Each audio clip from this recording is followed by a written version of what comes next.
죽고 싶지 않으면 먹어. 강재인 보고 싶지 않아? 강세리의 차가운 목소리가 창고 안에서 울려 퍼졌습니다. 목소리에는 그 어떤 온기도 남아있지 않았습니다. 그 앞에는 손발이 꽁꽁 묶인 채 눈물을 흘리고 있는 최자영이 있었습니다. 한때 화려했던 미술관 관장의 모습은 온데간데였고 머리카락은 헝클어져 있었고 옷은 찢어져 있었습니다. 초라한 납치 피해자로 전락한 그녀의 모습이 처참했습니다. 최자영의 입술은 바짝 말라 있었고 눈동자에는 공포와 절망이 가득했습니다. 같은 시각 정윤희의 집에서는 완전히 다른 분위기의 격한 감정이 폭발하고 있었습니다. 이게 참는다고 될 일이야? 정윤희의 절규가 집 안전체를 가득 메웠습니다. 김도윤은 어머니를 필사적으로 말렸습니다. 어머니, 저 집안 인간들, 어머니가 달려가서 한마디 한다고 해도 눈 하나 깜짝하지 않을 사람들이에요. 이게 대체 무슨 일일까요? 강세리는 강규철 회장의 거액 비자금 소식을 우연히 접한 그 순간 마치 운명의 문이 열리는 것만 같았습니다. 지금까지 강재인이 그림자에 가려져 살아온 자신에게 드디어 기회가 왔다고 생각했죠. 강세리의 가슴은 격렬하게 뛰기 시작했습니다. 평생 강재인이 누려온 모든 것들, 그 화려한 상과 부와 권력을 부러워하며 살아온 세월이 한순간에 뇌리를 스쳐갔습니다. 이번만큼은 달랐습니다. 이번만큼은 자신이 주도권을 잡을 수 있는 절호의 기회였죠. 강세리는 망설임 없이 극단적인 결정을 내렸습니다. 바로 최자영을 납치하는 것이었습니다. 그 비자금만 있으면 내 아들 지우와 함께 평생을 호화스럽게 살 수 있어. 강세리의 머릿속에서는 이미 화려한 미래가 그려지고 있었습니다. 더 이상 누구에게도 굽실거릴 필요가 없는 삶, 모든 것을 자신이 통제할 수 있는 그런 삶 말입니다. 그런데 여기서 문제가 생겼습니다. 황기찬이 이 중요한 정보를 미리 알려주지 않았다는 사실을 깨달은 순간 강세리의 마음속에서는 배신감이 치솟아 올랐습니다. 황기찬, 꺼지라 그래. 이제 모두 다 내 거야. 강세리는 황기찬에 대한 분노로 가득 찼습니다. 자신을 믿고 의지하였던 사람마저 결국에는 자신을 배신했다는 생각에 강세리는 더욱 완고해졌습니다. 황기찬이 납치 사실을 추궁해와도 강세리는 완강히 부인했습니다. 하지만 과연 강세리의 이 위험한 도박이 성공할 수 있을까요? 한편 황기찬은 강세리를 구석으로 몰아붙이고 있었습니다. 그의 얼굴에는 평소의 점잖은 모습은 찾아볼 수 없었고 대신 분노로 일그러진 표정만이 남아 있었습니다. 당신이 홍 사장 사주에서 최자영 납치했냐고. 황기찬이 목소리에는 참을 수 없는 분노가 가득했습니다. 그의 주먹은 부들부들 떨리고 있었고 눈빛은 마치 사냥감을 노려보는 맹수처럼 매서웠습니다. 하지만 강세리는 놀랄 만큼 태연하게 대답했습니다. 내가 최자영 납치해서 얻을 게 뭐가 있는데. 그녀의 연기는 완벽했습니다. 마치 정말로 억울하다는 듯이 목소리를 높였고 눈물까지 글썽거렸죠. 황기찬도 그녀의 완벽한 연기에 속아 의심의 눈초리를 거두었습니다. 하지만 이게 끝이 아니었습니다. 강세리는 이미 더 큰 계획을 세워놓고 있었거든요. 강세리는 음침한 창고에서 홍 사장과 만나 세밀한 작전을 논의하고 있었습니다. 창고 안은 곰팡내와 썩은 내가 진동했고 희미한 전구 하나만이 그들의 얼굴을 비추고 있었습니다. 강세리의 얼굴에는 차가운 결심이 서려 있었습니다. 독한 늙은이 같으니라고. 강세리의 입에서 흘러나온 말은 얼음처럼 차가웠습니다. 홍 사장이 걱정스럽게 물었습니다. 전혀 입을 열지 않는데요. 벌써 이틀째인데 말 한마디 안 합니다. 어떻게 고문이라도 할까요? 홍 사장의 목소리에는 초조함이 가득했습니다. 하지만 강세리는 천천히 고개를 저었습니다. 그녀의 눈빛에는 섬뜩할 정도로 차가운 계산이 서려 있었습니다. 늙은 노친네 죽일 일 있어? 그러면 우리만 손해야. 치매가 있으니까 일단 어떻게든 잘 구슬려봐. 비자금이 어디 있는지 직접적으로는 모른다고 해도 분명히 최자영이 알 만한 곳에 있을 거야. 오랜 세월 그 집에서 살면서 강규철 회장의 모든 비밀을 다 알고 있을 테니까 강세리의 계산은 치밀했습니다. 그녀는 이미 모든 상황을 머릿속으로 시뮬레이션 해본 상태였습니다. 치매 때문에 기억을 못할 때를 노려서 내가 다시 와서 강제인 행세를 해볼 테니까 그러면 딸이라고 생각하고 뭐라도 말할 거야. 강세리는 최자영의 치매까지도 악용할 생각이었습니다. 그녀의 계획은 정말로 치밀하고 잔인했습니다. 모성애까지 이용하겠다는 발상이었으니까요. 홍 사장이 감탄했습니다. 역시 세리 씨는 다르네요. 그런 방법이 있다니. 하지만 강세리도 모르고 있었습니다. 이것은 시작에 불과하다는 것을, 그리고 이미 다른 사람들이 그녀의 꼬리를 잡기 시작했다는 것을 말이죠. 한편 강재인은 어머니 최자영의 갑작스러운 실종에 완전히 무너져 있었습니다. 그녀는 거의 사흘 밤을 잠들지 못했습니다. 눈 밑에는 시커먼 다크서클이 생겼고 얼굴은 창백하기 그지없었습니다. 어머니의 행방을 알 수 없어 그녀의 마음은 천갈래로 찢어지는 것만 같았습니다. 엄마 대체 어디 간 거야? 아무 말도 없이 이렇게 사라질 분이 아닌데. 강재인은 집안을 오락가락하며 중얼거렸습니다. 그녀의 손은 계속 떨리고 있었고 무엇 하나 제대로 집중할 수 없었습니다. 그때 강승우가 갑자기 중요한 사실을 떠올렸습니다. 그의 얼굴에 번뜩이는 표정이 스쳤습니다. 누나, 저번에 엄마 치매 있다고 해서 혹시 모를 상황을 대비해서 위치 추적 GPS를 옷이랑 바지 주머니 여러 곳에 넣어놓지 않았어? 강재인이 눈이 번쩍 띄었습니다. 절망 속에서 한 줄기 희망의 빛이 보이는 순간이었습니다. 아, 맞다. 바보같이 왜 그게 지금에서야 생각났지. 제발 엄마가 GPS가 있는 옷을 입고 나가셨기를. 강재인이 목소리에는 간절함이 묻어났습니다. 강재인과 김도윤은 서둘러 최자영의 행방을 찾기 위해 나섰습니다. 강재인은 떨리는 손으로 휴대폰을 꺼내 GPS 추적 앱을 실행했습니다. 제발, 제발 신호가 잡히게 해주세요. 그녀는 마치 기도하듯 중얼거렸습니다. 그리고 잠시 후 화면에 작은 점 하나가 나타났습니다. 있다. 신호가 잡혔어. 강재인이 외쳤습니다.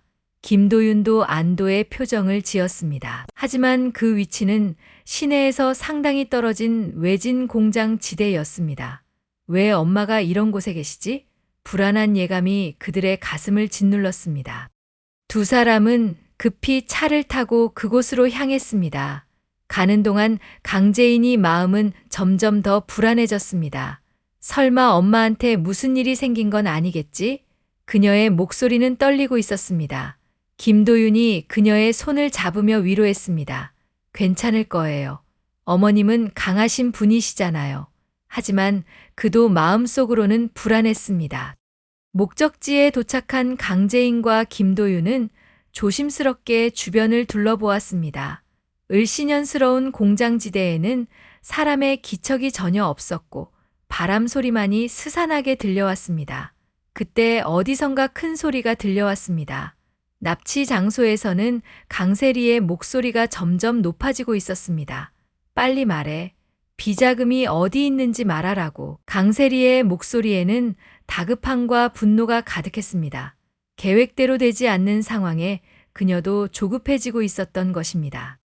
하지만 최자영은 여전히 완강했습니다. 난 그런 거 몰라. 아무것도 몰라고 했잖아. 최자영의 목소리도 지쳐 있었지만 그 안에는 굴복하지 않겠다는 의지가 담겨 있었습니다. 치매가 있어도 자신의 가족을 지키려는 모성애만은 흔들리지 않았던 것입니다. 언성이 점점 더 높아졌습니다. 강세리는 참을성을 잃고 있었습니다. 이 고집센 늙은이, 그냥 순순히 말하면 될 것을.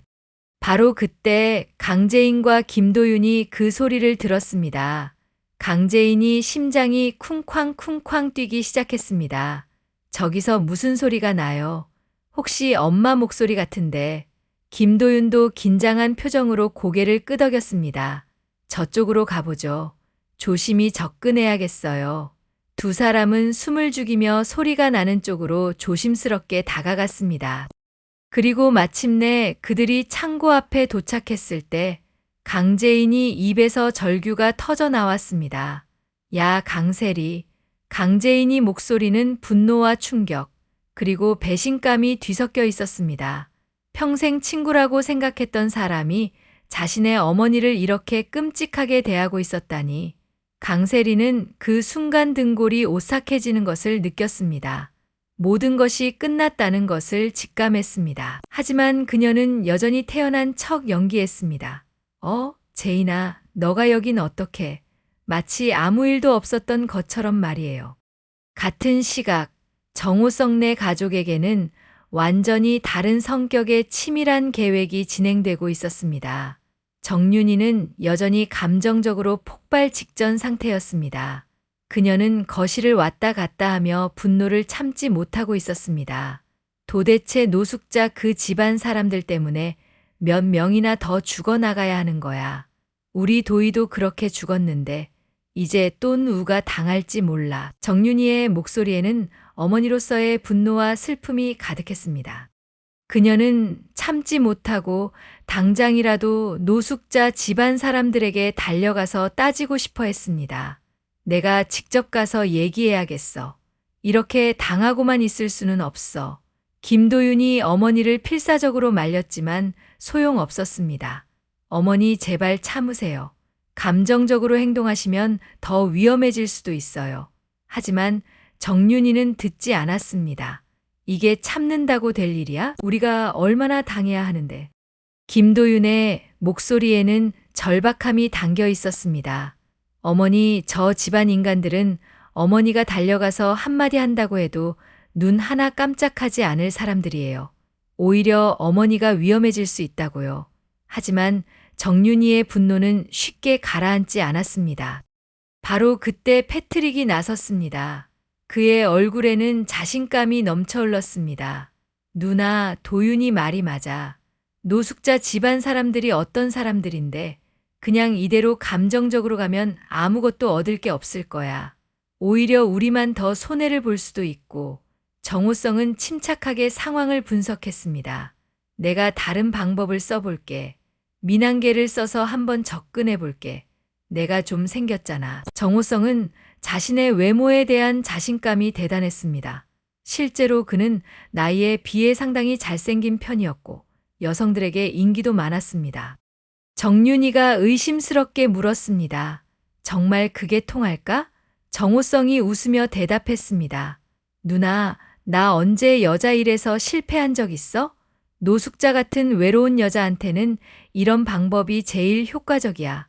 하지만 정호성 자신도 모르고 있었습니다. 그가 상대하려는 노숙자가 단순히 외로운 여자가 아니라 상당히 위험하고 계산적인 인물이라는 것을 말이에요. 정호성은 치밀한 계획을 세우고 노숙자를 찾아갔습니다. 그는 평소보다 더 신경 써서 옷을 입었고 향수까지 뿌렸습니다. 노숙자의 집 앞에 도착한 정호성은 깊게 숨을 들이쉬고 문을 두드렸습니다. 노숙자 씨, 저 정호성이에요.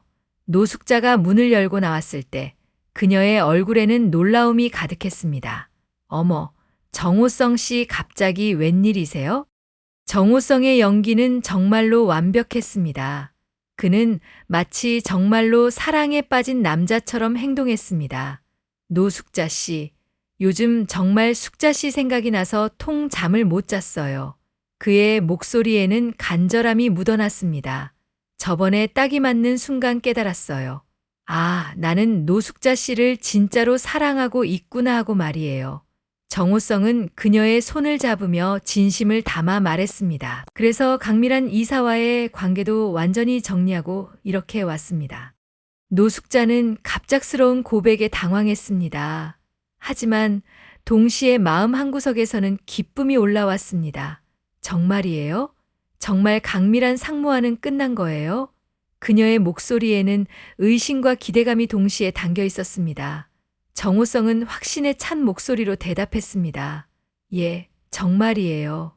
다른 사람을 만나보니까 제가 노숙자 씨를 얼마나 진짜로 사랑하고 있는지 깨달았습니다. 강미란 상무는 그냥 일시적인 감정이었어요. 그렇게 둘은 서서히 가까워지기 시작했습니다. 노숙자는 오랜 시간 혼자 살아온 외로움 때문에 정호성의 다정한 말들에 점점 마음을 열었습니다. 오성 씨, 저도 사실 그동안 많이 외로웠어요. 그녀의 목소리는 점점 부드러워졌습니다. 이 나이에 이런 감정을 느낄 수 있을 줄 몰랐네요. 정호성은 내심 계획이 잘 되어 간다고 생각하며 더욱 적극적으로 다가갔습니다. 저도 마찬가지예요. 숙자 씨와 함께 있으면 마음이 정말 편해져요. 노숙자는 조심스럽게 물었습니다. 오성 씨, 저를 정말 사랑하는 거 맞죠? 나중에 후회하지 않을 거죠? 정호성은 그녀의 두 손을 꽉 잡으며 진심을 담은 듯한 목소리로 대답했습니다. 물론이에요. 이제야 제가 진짜 원하는 게 뭔지 알겠어요. 숙자 씨와 함께하는 미래를 꿈꾸고 있어요. 노숙자의 마음도 점점 더 흔들리기 시작했습니다. 오랜 시간 혼자 살아온 그녀에게 정호성의 고백은 정말로 감동적이었습니다. 분위기가 충분히 무르익었다고 판단한 정호성은 슬며시 본론으로 들어갔습니다. 참 그런데 우연히 들었는데 황나라 씨가 어렸을 때 무슨 트라우마가 있다고 하더라고요.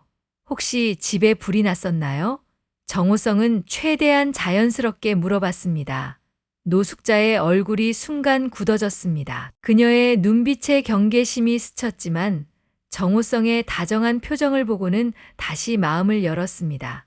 아, 네, 그런 일이 있었어요. 그녀의 목소리에는 깊은 슬픔과 죄책감이 배어 있었습니다. 정호성은 더 깊이 파고들었습니다. 많이 힘드셨겠어요. 그때 일 때문에 나라 씨가 아직도 힘들어하나요? 노숙자가 고개를 끄덕였습니다. 네, 그 아이가 아직도 그때 일을 생각하면 밤에 잠을 못 자요. 그녀의 눈에 눈물이 글썽거렸습니다. 그는 겉으로는 더욱 다정하게 노숙자를 위로했습니다. 과거는 과거일 뿐이에요. 지금이 더 중요하죠. 정호성의 민항계 작전도 예상치 못한 방향으로 흘러가고 있었습니다. 노숙자가 과거 이야기를 하던 중 갑자기 그녀의 표정이 싸늘하게 변했습니다. 그런데 오성 씨, 왜 갑자기 그런 걸 묻는 거예요? 노숙자의 눈빛이 날카로워졌습니다. 정호성은 순간 식은땀이 났지만 애써 태어난 척했습니다. 아, 그냥 숙자 씨와 나라 씨를 더 잘 이해하고 싶어서요. 하지만 노숙자는 이미 의심을 품기 시작했습니다. 혹시 오성 씨도 다른 사람들처럼 우리 집안 일을 캐려고 접근한 건 아니죠? 그녀의 목소리에는 경계심이 가득했습니다.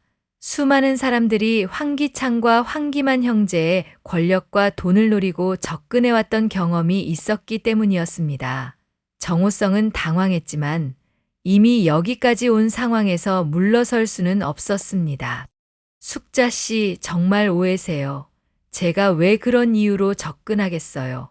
진심으로 마음이 있어서 온 거라고요. 정호성은 더욱 간절하게 말했습니다.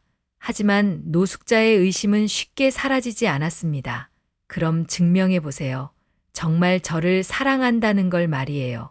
노숙자의 도전적인 말에 정호성은 고민에 빠졌습니다. 어떻게 증명해야 할까요? 강재인이 강세리의 납치 현장을 발견한 그 순간 사건은 완전히 새로운 국면으로 접어들었습니다. 강재인이 눈에는 분노와 배신감, 그리고 어머니를 구해야 한다는 절박함이 가득했습니다. 세리야, 너 정말 미쳤구나. 어떻게 엄마한테 이런 짓을 할 수 있어? 무슨 소리야? 너희 엄마가 납치되었다는 소식을 듣고 부랴부랴 사람을 시켜서 급하게 알아봤어.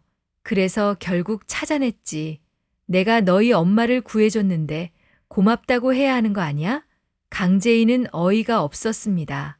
눈앞에서 벌어지고 있는 상황과 강세리의 뻔뻔한 거짓말에 머리가 돌 것 같았습니다. 다음 이야기가 궁금하시다면 구독과 좋아요로 함께 해주세요.